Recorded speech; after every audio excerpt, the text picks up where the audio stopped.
அதனால summer class எல்லாம் நம்ம அசோசியேஷன்ல நடத்துறீங்களா மாஸ்டர்? ஆமா, சம்மர் கிளாஸ் நடத்துறோம். இப்போ பாத்தீங்கன்னா 2 ஊர்ல நம்ம சம்மர் கிளாஸ் போட்டுருக்கோம். ஒன்று வந்து அரசங்கர் ஆண்கள் மேல்நிலைப் பள்ளி நாச்சியம்பட்டில் ஒரு சம்மர் கிளாஸ் போட்டுருக்கோம். முத்திரவாக்கம் இந்த ஊர்ல ஒரு சம்மர் கிளாஸ் போட்டுருக்கோம். அங்கே பார்த்தீங்கன்னா நாயக்கன்பேட்டில் ஸ்கூலில் நடக்குது நம்ம பயிற்சி. சனிக்கிழமை, ஞாயிற்றுக்கிழமை, புதன்கிழமை வாரத்தில் 3 நாள் எக்ஸ்ட்ரா ஒரு நாள் பண்ணலான்னு இருக்கிறோம். அதில் வந்து பார்த்தீங்கன்னா கராத்தே, சிலம்பம், யோகா இந்த மாதிரி எல்லா பயிற்சியும் நம்ம சொல்லி கொடுத்துட்டு வரோம். இப்போ அட்மிஷன் இப்போ வந்துருக்கு, நிறைய வராங்க. இப்போ அட்மிஷனாக நடக்குது. விருப்பம் வந்து சேர்ந்து ப்ராக்டிஸ் பண்ணலாம். இந்த சம்மர் கிளாஸ் வந்து எத்தனை நாள் நடக்குது? இப்போ சம்மர் கிளாஸ் வந்து பார்த்தீங்கன்னா சனிக்கிழமை, ஞாயிற்றுக்கிழமை, புதன்கிழமை இந்த டே இப்போ வந்து நம்ம நடத்துகிறோம். இந்த மாதத்துல நம்ம நடத்தலாம்னு பிளான் பண்ணியிருக்கோம்.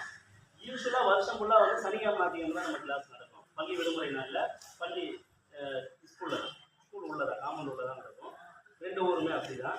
இதில் விருப்பங்கிறவங்க பசங்களை கூட்டின்னு வந்து சேர்த்து கற்றுக்கலாம். நம்ம சர்டிஃபிகேட்டும் பார்த்தீங்கன்னா நம்ம வேல்யூபுல் தான், நம்ம அரசு பள்ளி தான் பண்ணிட்டு இருக்கோம். அதே மாணவிகள் டைம் வேஸ்ட் பண்ணாமல் இந்த சம்மர் லீவில் கொஞ்சம் கற்றுக்கிட்டாங்கன்னா அவங்களுக்கு பயனுள்ளதாக இருக்கும்ன்றது நம்ம விளம்பரமும் நம்ம நிறைய பண்ணிக்கிட்டு இருக்கிறோம். சோரோட்டிலாம் நிறைய யூஸ் பண்ணியிருக்கோம். நிறைய பேர் வரணும் அப்படின்ற மாதிரி பிளான் பண்ணுறோம். நிறைய சொல்லி தர மாட்டோம். நம்ம கிட்ட பிளாக் பெல்ட் இருக்கிறாங்க, ஒரு 20 பேர் பிளாக் பெல்ட் இருக்கிறாங்க. அவங்கள வச்சு கிளாஸ் ரன் பண்ணுறதுக்காக நம்ம வைரா பண்ணிட்டு இருக்கோம். எல்லாரும் வந்து கற்றுக்கணும்.